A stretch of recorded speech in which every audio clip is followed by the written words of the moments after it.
जय मां गंधर्वपुरवासिनी सदगुरुदेव गुरु माँ देवी ज्ञानेश्वरी जी के श्री चरणों में पुत्र का कोटि कोटि नमन। श्री गंधर्वपुरवासिनी माँ पीताम्बरा बगलामुखी का आशीर्वाद आप सभी भक्तों पर सदैव बना रहे। भक्तजनों, पितृपक्ष जिसे श्राद्ध भी कहा जाता है, श्राद्ध पूर्णिमा के साथ शुरू होकर 16 दिनों के बाद सर्वपितृ अमावस्या के दिन समाप्त होता है और इसी श्राद्ध पक्ष में विशेष रूप से भोजन प्रसाद के माध्यम से सम्मान, धन्यवाद व श्रद्धांजलि अर्पित हम पितरों को अर्पित करते हैं। देखिए, पितृपक्ष का महाभारत से एक बहुत ही प्रेरणादायक प्रसंग आता है कि कौरव पांडवों के बीच युद्ध समाप्ति के बाद जब सब कुछ समाप्त हो गया, दानवीर कर्ण मृत्यु के बाद स्वर्ग पहुँचे। उन्हें खाने में सोना चांदी और गहने भोजन के जगह परोसे गए। इस पर उन्होंने स्वर्ग के स्वामी इंद्र से इसका कारण पूछा। इस पर इंद्र ने कर्ण को बताया कि पूरे जीवन उन्होंने सोने चांदी और हीरो का ही दान किया, परंतु कभी भी अपने पूर्वजों के नाम पर कोई भोजन नहीं दान किया। कर्ण ने इसके उत्तर में कहा कि उन्हें अपने पूर्वजों के बारे में ज्ञात ही नहीं था, अतः वह ऐसा करने में असमर्थ रहे। तब इंद्र ने कर्ण को पृथ्वी पर वापस जाने की सलाह दी, जहां उन्होंने 16 दिनों के दौरान भोजन दान किया तथा अपने पूर्वजों का तर्पण किया। इस प्रकार दानवीर कर्ण पितृ ऋण से मुक्त हुए।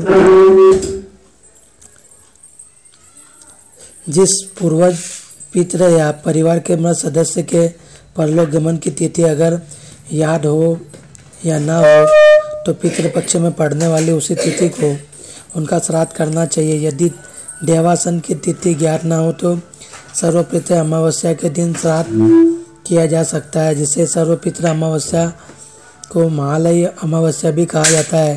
समय से पहले यानी कि किसी की दुर्घटना अथवा आत्मदाह आदि से अकाल मृत्यु हुई हो तो उनका श्राद्ध चतुर्दशी तिथि को किया जाता है। श्राद्ध 3 पीढ़ियों तक करने का विधान बताया गया है। यमराज हर वर्ष श्राद्ध पक्ष में सभी जीवों को मुक्त कर देते हैं, जिससे वह अपने स्वजनों के पास जाकर तर्पण कर सके। 3 पूर्वज में पिता को वसु के समान, रुद्र देवता को दादा के समान तथा आदित्य देवता को परदादा के समान माना जाता है। श्राद्ध के समय यही अन्य सभी पूर्वजों के प्रतिनिधि माने जाते हैं।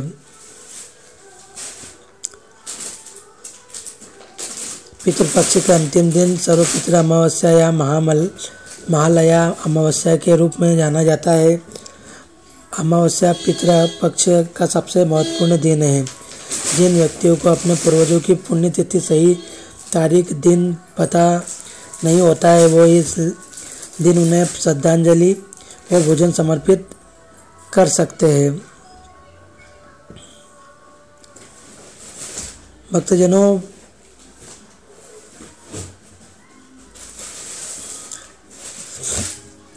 पितृपक्ष में